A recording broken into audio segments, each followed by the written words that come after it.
Hey everyone, Jason here, aspiring entrepreneur, finally back after a month break. It was only supposed to be 2 weeks, but it wound up being a month. I'll get to why it took so long to get this vlog started again at the end of the vlog. But before we get into all that personal stuff and that mushy, like where's the channel going now that I've reached 10,000 subscribers, I thought I'd kick things off going back with 3 big lessons learned after pouring through all of my data over the past year and a half of going from 0 to now 11, just over 11,000 subscribers. So for that, I'm actually going to jump into my Evernote file here, and I'm going to walk through those 3 big keys. Now, as you can see here in my Evernote file, there are a lot of notes. So essentially what I did as I scroll, I'm just scrolling through to show you, like this took a good week, a full week of 8 hours a day to go through all of this data. And this is only the tip of the iceberg in terms of everything that we did. But essentially what I looked at was I looked at the top 15 performing videos in terms of watch time, because everyone says that watch time is really important, right? And this was very close to the top list in terms of views. So if you're more concerned about views, this will apply to you too. So number 1, in terms of what's the biggest factor? If I had to choose one factor for whether or not a video is going to be successful, and this may seem a little facetious, but it's topic, it really is topic. When you're looking at popular topics versus not so popular topics and super niche topics are like swimming upstream. It's really easy to get started, and then you just are struggling to get views. Now, whereas if you choose a really popular topic, it's like swimming downstream. Like you don't even have to swim, just sit on a floaty and let it go, let it go. The perfect example of this are my Instagram videos and my Google Tag Manager videos versus my outsourcing videos. My outsourcing videos are like swimming upstream. I was able to rank very well for them, but they hardly get any views because people aren't all that interested in outsourcing.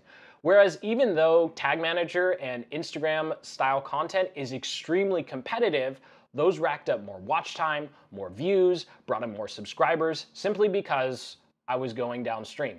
So one of the big things that I think you can take away from this is when you look at a really popular topic and you don't think that you're going to be able to get much traction, you're actually going to get more views and more subscribers out of those really popular topics where you're just kind of floating downstream on a floaty versus finding a really niche topic that you know you can dominate.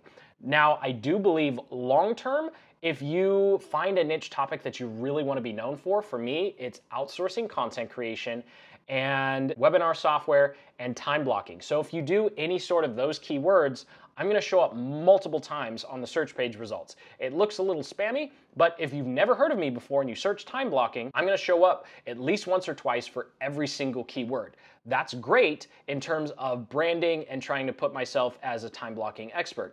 Not so great in terms of growing the channel. In terms of growing the channel, I would have been better off making more videos about Instagram, more videos about buying likes, which is something that's coming out in 2 weeks, or more in-depth tutorials on Google Tag Manager. So that was key takeaway number 1, was topics really matter. The next big revelation has to do with view duration. And for that, I'm going to scroll down to one of my, I think will this one be good? We'll see.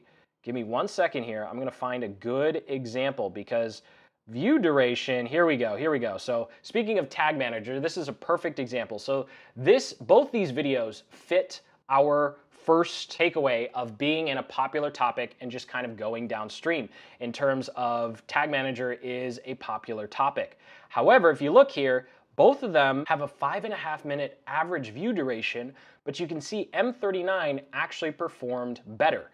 And we can scroll up again and you'll actually see, I saw this pattern over and over again where it was really close, or maybe the loser video actually had a better watch time. I think did I scroll too far? I scrolled too far. Here we go. So B, or something like this where you see one video got 758 views versus 48,000. But the average watch time is not significantly different between these 2 videos, and they're about the same time. So this is the other thing too, where if you look at anyone who talks about growing a YouTube channel, it's all about watch time, watch time, watch time. No, It's not. It's not, because this pattern right here, this pattern right here, yes, there's about a 30-second difference between the average watch times. However, that little difference across these two videos that do essentially the exact same thing, 750 versus 48,000, you're telling me a 30-second average watch time difference over the entire lifetime is what accounts for that difference?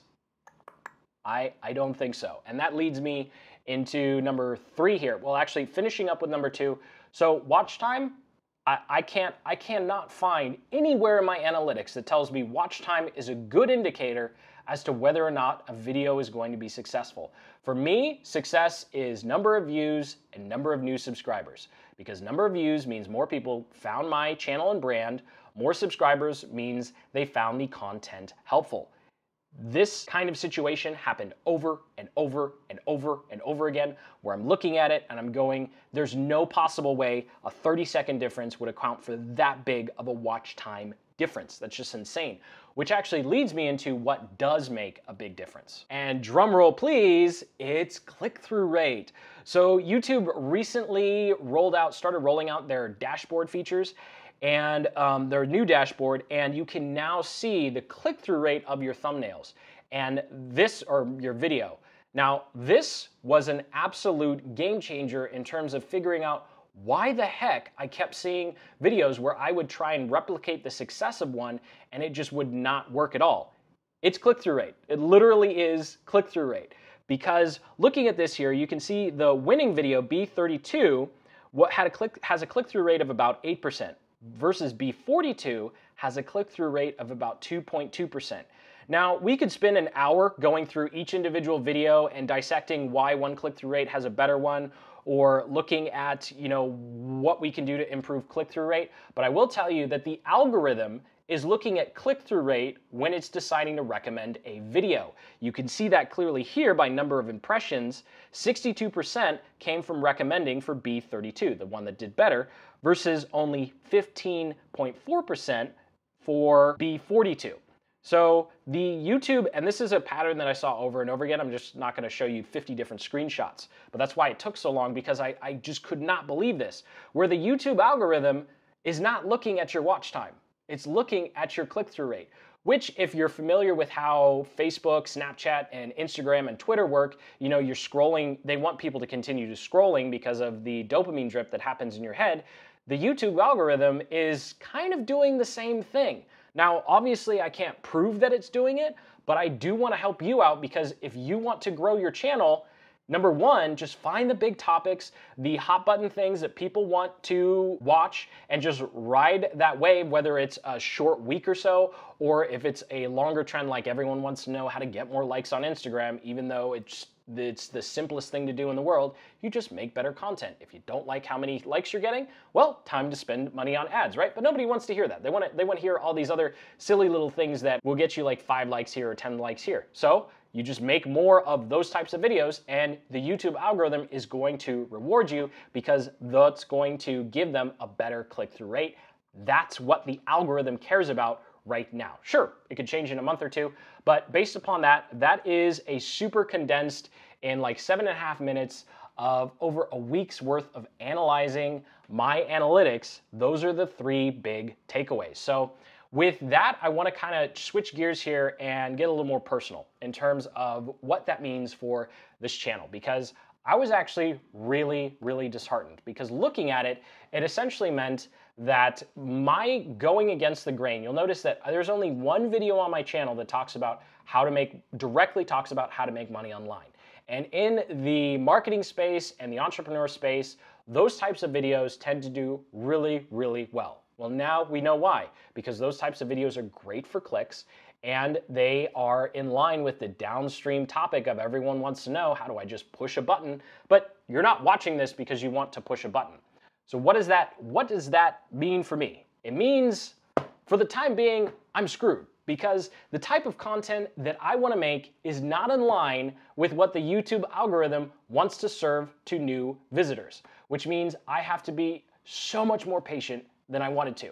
Obviously, my strategy is working. It's working very slowly because, hey, I just reached 11,000 subscribers. So there are people out there who are not interested in just all of the clickbait that the YouTube algorithm likes providing, but actually wants in-depth tutorials that's actually going to help push their business forward. Hopefully you're still watching this because that's you. And so moving forward, I'm going to have to find a balance between giving you the good content that you really want, that's not clickbaitish, that's not a bunch of hype and BS, but also adding a little bit more clickbaitish type stuff to the content mix just so I can help grow the channel. This isn't me standing on a high horse saying I have better things than other people.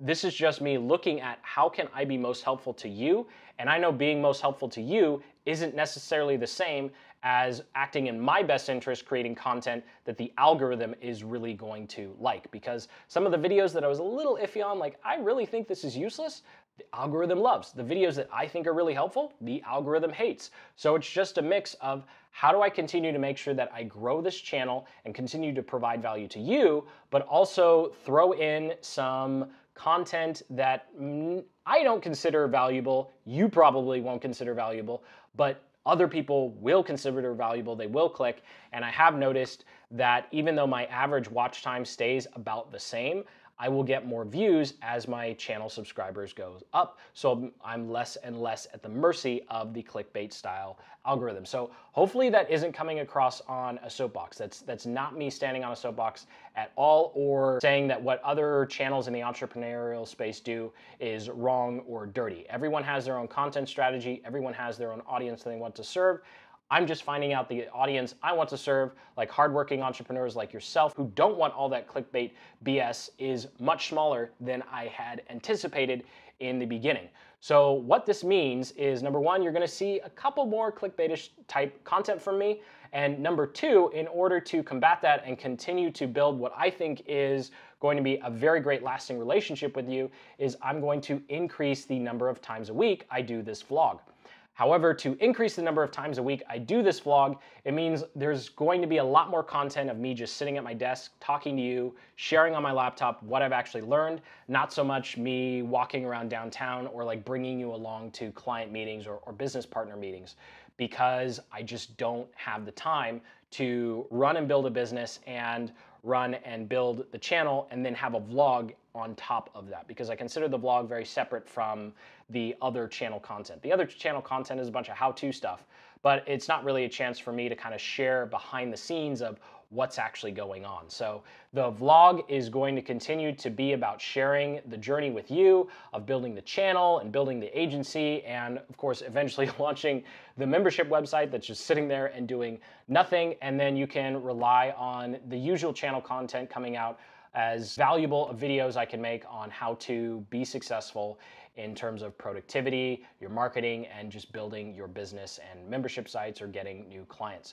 So I want to thank you so much for watching, and thank you for watching until this point, because apparently my analytics are showing me there's very few people who want to watch this far into the vlog. But you know what? I'm going to keep doing it. I'm going to keep persevering, and I hope that it is encouraging to you that things aren't always as rosy as they seem. It's really easy to look at how someone's channel is doing or how someone's business is doing. But as I just showed you, inside, it's an absolute mess. I cannot believe that I've worked this hard and so few of my videos have broken out past, even 5,000 views. It's crazy. I have over 300 some odd videos, and most of them are stuck below the 10K view range. So again, thank you for watching. Thank you for all of your support. I'm going to continue to do my absolute best to share this journey with you and, of course, keep building the business you love.